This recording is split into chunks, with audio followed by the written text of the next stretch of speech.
नमस्कार, आप जुड़ चुके हैं वैली एक्सप्रेस न्यूज़ के साथ। आपके मीडिया कोऑर्डिनेटर प्रताप सिंह जम्वाल हमसे जुड़ेंगे। जिस तरह से कल और परसों के बीच में एक प्रेस वार्ता की जाती है, यहाँ के उपराज्यपाल साहब दिल्ली बुलाए जाते हैं और कहा किया कि जम्मू कश्मीर में हालात सामान्य हो चुके हैं। हालात सामान्य है, मिलिटेंसी जो गतिविधियाँ खत्म हो चुकी हैं।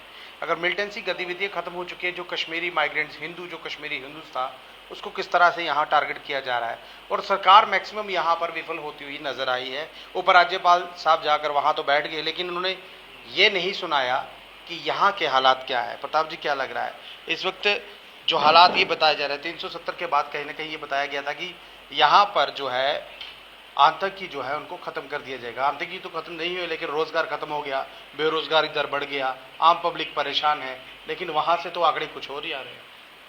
देखिए, गृह मंत्री का भी एक बयान आता है कि जम्मू कश्मीर में शांति बहाली और आतंकवाद लगभग समाप्ति की कगार पे है। मुझे बड़ी हैरानगी होती है कि गृह मंत्री जी आंकड़ा देते कहां से हैं? इनके कौन से इतने एनालिस्ट हैं जो इनको ये आंकड़ा दे देते हैं? और पार्लियामेंट के अंदर जो आप आंकड़ा आप ही के लोग देते हैं, उस आंकड़े का अगर मैच इनसे करें तो मुझे लगता है कि इनके खुद के लोग ही झूठ बोलते हैं और गृह मंत्री भी झूठ बोलने में कहीं भी पीछे नहीं है। तभी तो किसी ने सही कहा था, कफन से कपड़ों से ज्यादा बिक गए कफन, मजबूत हाथों में है वतन। बिल्कुल मुझे लगता है सही कहते हैं कि वाकई जो वतन आज मजबूत हाथों में है। हम आपसे अगर आंकड़ा साझा करें, 5 अगस्त 2019 से 9 जुलाई 2022 तक 128 सुरक्षा कर्मी मारे गए, जिसमें 118 लोकल्स मारे जाते हैं।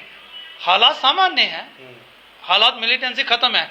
राज्यसभा में आप ही के मंत्री आंकड़ा देते हैं 2021 में 229 घटनाएं आतंकी होती हैं, जिसमें 42 के करीब सुरक्षाकर्मी शहीद होते हैं, 41 लोकल मारे जाते हैं। 20 में 244 आतंकी घटनाएं होती हैं, 6 दर्जन के करीब सुरक्षाकर्मी शहीद होते हैं और 37 के करीब लोकल मारे जाते हैं। 2019 में 255 आतंकी घटनाएं होती हैं, 80 के करीब सुरक्षाकर्मी मारे जाते हैं और 39 लोकल मारे जाते हैं। मतलब कि ये वही है 2019 के बाद का ही आंकड़ा हमने आपसे साझा किया। आपके डीजीपी 31 दिसंबर 2021 को ये कहते हैं कि 160 लोकल एक्टिव मिलिटेंट है, जिसमें 70 के करीब लोकल नौजवान हैं। आतंक खत्म है, कश्मीर में शांति है। उसके हम एक आंकड़ा और आपको बता दें, लोकसभा में इनके मंत्री 5 फरवरी 2019 को ये कहते हैं, जो रिटर्न जो डाटा ये देते हैं, जिसमें ये कहते हैं कि पिछले 5 साल में, मतलब 14 में मोदी सरकार आती है और पिछले 5 साल में जम्मू कश्मीर में 177% आतंकी घटनाएं बढ़ गई हैं। तो होम मिनिस्ट्री कहां से डाटा ला रही है? हमें तो ये हैरानगी है कि ये इनको डाटा दे कौन रहा है? भाई आप ही डाटा दे रहे हैं संसद में, लोकसभा में और राज्यसभा में, और आप ही झूठ लोगों के सामने बोल रहे हैं। जहां प्रधानमंत्री को एक प्रदर्शन के कारण रुकना पड़ा और पूरे देश में भारतीय जनता पार्टी ये कहते नहीं था कि हमारे नेता को मारने की साजिश थी।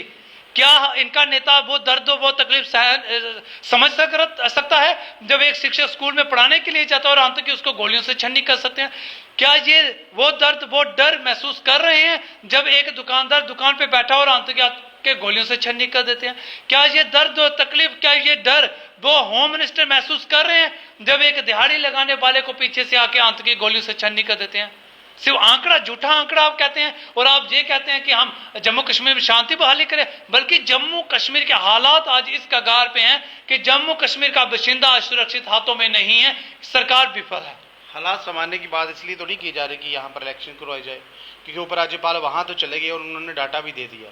लेकिन जो हमारे बच्चे यहाँ पर बैठे हुए हैं, प्रदर्शन कर रहे हैं, आपको पता है जम्मू कश्मीर में हर एक वर्ग जो है इस वक्त प्रदर्शन के दौर चल रहा है, क्योंकि अकाउंट असिस्टेंट हैं और बच्चे बहुत हैं। और सबसे बड़ी बात मैं आपको बता दूं, 2020 2022 जब 22 स्टार्ट में 2022 से पहली जो 6 महीने थे उसमें 35 से ज़्यादा कश्मीरी हिंदूस लोग मारे गए थे। अब 2022 चढ़ा हुआ 8वां महीना है, इस वक्त 40 से 45 कश्मीरी हिंदूस मारे जा चुके हैं, लेकिन उनका तो बीच में नाम नहीं लिया। देखिए, पार्लियामेंट में राज्यसभा में मंत्री साहब ये कहते हैं कि 2019 के बाद कोई पलायन ही नहीं हुआ। 2019 के बाद कोई पलायन नहीं हुआ कश्मीर से, बल्कि पलायन 1990 में शुरू हुआ और सरकार को पार्लियामेंट में यह बताना था कि हमने कितने लोगों को वापस बसाया। प्रताप जी, 2022 की बात करें, मैं पिछले महीने की बात करूं, 30,000 से ज्यादा कश्मीरी हिंदू जम्मू की तरफ वापस आया है। क्या सरकार की आंखें और कान सुन नहीं सकते या देख नहीं सकते? क्योंकि एयरपोर्ट से शॉट्स थे। मैं वही कह रहा हूं कि पार्लियामेंट में आप ये कहते हैं कि 2019 के बाद कोई भी पलायन नहीं हुआ, बल्कि पलायन 2000 नहीं बल्कि 1990 से शुरू हुआ। और सरकार को पार्लियामेंट में ये बताना था कि सरकार में आते आपने कितने कश्मीरी पंडित को कश्मीर में बसाया। बसाने का मतलब यह था कि कितने कश्मीरी पंडित अपने खेत में खेती कर रहे हैं, कितने कश्मीरी पंडित जलाए हुए घरों में अपने हैं, कितने कश्मीरी पंडित अपना रोजगार वहां चला रहे हैं। आप ये आंकड़ा नहीं देखिए, आप ये आंकड़ा नहीं दे पाए। और सबसे बड़ी बात, आपने जो 5,500 लोगों का हवाला दिया, आपने उनको टर्म्स एंड कंडीशन के आधार पे कश्मीर में भेजा, आपने सैटेलाइट कॉलोनी में आपने उनको भेजा। आप झूठ पार्लियामेंट के अंदर परोस रहे हैं, आप सच्चाई बता नहीं रहे, पूरे देश को आप झूठ के आंकड़े दिखा रहे हैं। लेकिन होम मिनिस्टर साहब ने एक आंकड़ा और भी दिया था ना, जो कहा था कि 6,000 से ज्यादा कश्मीरी हिंदूज हैं वो कश्मीर में जा चुके हैं, क्योंकि वहां पूरी फैमिली सेटल कर दी है। बजाय उसके जब कश्मीरी हिंदूज को टारगेट कर कर मारा जा रहा है। देखिए आतंकी जो है वो टारगेट कर रहे हैं। आज भी बहुत से टीचर जो है कश्मीर से जम्मू आए हैं, प्रदर्शन कर रहे हैं पिछले 3 महीने से, लेकिन उनकी भी अब सैलरी बंद कर दी। कश्मीरी जो इस वक्त पीएम पैकेज में लगे उनकी सैलरी बंद कर देना, इधर बिठा लेना और वहां से प्रेस कॉन्फ्रेंस करके कहना कि जम्मू कश्मीर के हालात सामान्य है, ये कितना सही है? देखिए, हम कश्मीरी पंडित के साथ साथ अगर एससी कम्युनिटी हमारी जो कश्मीर में है, आज उनको भी टारगेट किया जा रहा है। हमारे सिख कम्युनिटी के शिक्षक थी, उनको भी टारगेट किया गया। ये भारतीय जनता पार्टी के लोग पता नहीं कौन सी किताब पढ़ते हैं जहां से इनके पास अलादीन के चिराग से आंकड़े आ जाते हैं और देश के सामने रख देते हैं। असल आंकड़े जो देश के सामने रखने चाहिए वो आप रख नहीं पाते।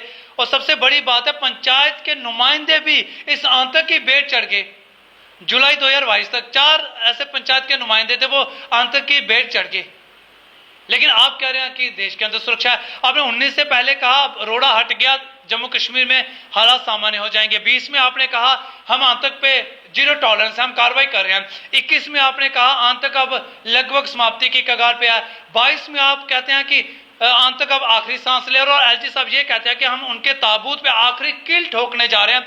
वहीं इसके विपरीत हमारे लोगों को टारगेटिंग किलिंग की जा रही है। आखिरी कील कहीं दिल्ली से तो नहीं आ रहा जो यहाँ पर ठोकेंगे? देखिए, ये आखिरी कील मुझे लगता है आतंकवाद पे तो नहीं ठोक पा रहे, लेकिन हाँ जम्मू कश्मीर की जनता को कील लगा के प्रताड़ित जरूर करें। आज जम्मू कश्मीर के लोगों की सुरक्षा राम भरोसे चल रही है, और जम्मू कश्मीर की सुरक्षा, लोगों की सुरक्षा किन हाथों में है? हमें आज बड़ा सवाल पूछना पड़ता है। बड़े अग्रेसिव मूड में ये सवाल पूछते हैं, भाई जम्मू कश्मीर के लोगों ने लोकतांत्रिक प्रक्रिया में भाग लिया, हमने मतदान भी किया, क्या इसके लिए मतदान किया था कि सरकार इसलिए के चुनेंगे कि वो हमें सुरक्षा ना प्रदान की जाए? लेकिन अभी मतदान होने नहीं दे रहे। 8 साल से ज्यादा का वक्त हो गया, हम ऐसे ही जो है इस वक्त ब्यूरोक्रेसी हमारे ऊपर हावी है, इसलिए तो सबसे ज्यादा कवारापन यहाँ पर है, बेरोजगारी यहाँ पर है, अकाउंट सिस्टम सड़कों पर है, पीएचई सड़कों पर है, पीडीडी सड़कों पर है। आप मुझे ये चीज बताइए कि कौन सड़कों पर नहीं है? तो सरकार कह रही है सब कुछ सही है। देखिए, जब देश के अंदर चुनी हुई सरकार, देखिए इनकी उपलब्धि है बेरोजगारी की दर में आज जम्मू कश्मीर अव्वल स्थान पे आ रहा है, और राष्ट्रीय स्तर की बेरोजगारी में हम 1 नंबर की पैदान पे है। जीडीपी देश की गिरते जा रही है, डॉलर के मुकाबले रुपया आज पूरी तरह से लुढ़क चुका है। जहां आपने एयरपोर्ट, रेलवे स्टेशन को नीलाम कर दिया, वहीं आपने पिछले दिनों आईटीआई भी कुछ नीलाम कर दिए। इसके साथ साथ ही अगर हम बात करते चलें, जम्मू कश्मीर में आपने जिस पैकेज की बात की थी, जिस पैकेज में आपने कहा कि हमने 200 करोड़ रुपया नौजवान के डेवलपमेंट के लिए दिया, आज उसका कोई अता पता ही नहीं है। आपने 50,000 नौकरियां देने का वादा किया, आज उसका कोई अता पता नहीं है। डेली वेजेस से लेके आशा वर्कर तक आज सड़कों पे बैठी हुई हैं। तो मुझे लगता है सरकार किन उपलब्धियों की बात की, 8 साल सुशासन के 8 साल, बल्कि इन्हें यह कहना चाहिए कि 8 साल कुशासन के 8 साल, तो मुझे लगता है शायद ये साबित होता है। चुनाव ना करवाने का भी भारतीय जनता पार्टी को पता है कि आज इनके पांव के नीचे से जमीन खिसक चुकी है। और जब 2 पार्लियामेंटियर जम्मू कश्मीर से हों, जम्मू पुंछ लोकसभा से भी आपके हैं और उधमपुर डोडा कठुआ लोकसभा से भी जम्मू कश्मीर से ही नुमाइंदगी रही है, और प्रधानमंत्री के कार्यालय में बैठे हुए मंत्री हैं, लेकिन आज उनको कोई पता नहीं कि वकील किस मांग को लेकर जम्मू बंद कर रहे हैं।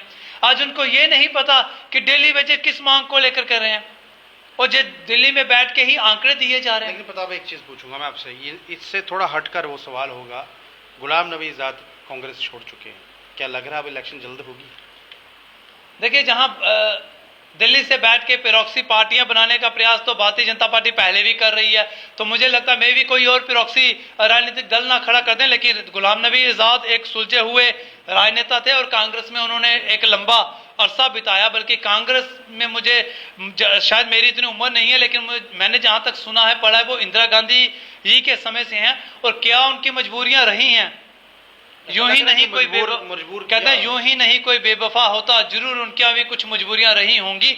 सत्ता में रहते दो चार चोरियां जरूर उन्होंने भी कुछ करी होंगी, तो शायद ये एक मजबूरी रह सकती है। लेकिन एक मंजे हुए सियासतदान है, आज जो उन्होंने कदम उठाया कांग्रेस को छोड़ के, मुझे लगता है अगर कोई एक नया राजनीतिक दल बनाते हैं तो मुझे लगता है वो शायद दिल्ली का एक प्रॉक्सी राजनीतिक दल होगा, इससे ज्यादा कुछ नहीं होगा। अगर जम्मू कश्मीर की उन्हें तकलीफ और दर्द उन्हें महसूस होता तो जम्मू कश्मीर के लिए अगर दर्द जो उन्हें महसूस हो रहा था, तो शायद जब पार्लियामेंट में जम्मू कश्मीर से राज्य का दर्जा छीना तो शायद ये कदम तब भी उठा लेते, लेकिन इतनी देरी हो गई, शायद फिक्सिंग करने में कुछ समय व्यतीत हो रहा है। देखिए, हालात जम्मू कश्मीर के आप बखूबी जान सकते हैं कि क्योंकि बड़े बड़े जो नेतागण हैं पार्टियां छोड़कर इस वक्त आगे पीछे जा रहे हैं, क्योंकि हो सकता है आने वाले वक्त में यहाँ पर इलेक्शन हो जाए। लेकिन यहाँ पर जो हालात सामान्य बताने की बात कही गई है, क्योंकि केंद्र में इस वक्त शाह साहब ने प्रेस वार्ता करके ये बताया, अपना बयान जारी किया कि जम्मू कश्मीर में मिलिटेंसी जो है वो खत्म हो चुकी है, आखिरी कील ठोकने का काम जो है वो कर रहे हैं। लेकिन मैं आपको बता दूं, यहाँ पर